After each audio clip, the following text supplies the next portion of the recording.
عزیزان گرامی، زندگی اللہ پاک نے امتحان کے طور پہ بنائی ہے، اس کا رزلٹ حشر میں نکلنا ہے۔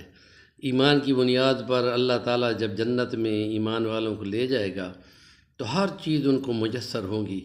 وَلَكُمْ فِيهَا مَا تَشْتَهِي أَنفُسُكُمْ وَلَكُمْ فِيهَا مَا تَدَّعُونَ نُزُلًا مِّن غَفُورٍ رَحِيمٍ۔ مہمانی ہوگی مہربان کی، بخشنے والے کی، جو مہربانی کرتا ہے۔ تو بخش جو دیا تو پھر مہربان ہو گیا۔ ایک حسرت ہمیشہ رہے گی، ہائے کاش کہ دنیا میں جو چند لمحے غفلت میں گزارے وہ کیوں گزارے، کیونکہ ان غفلت کے لمحات میں جو اللہ کی یاد کرنی تھی اس سے درجے اتنے بلند ہو جاتے ہیں جیسے آسمان کے ایک تارے سے دوسرے تارے کے درمیان درجہ ہے۔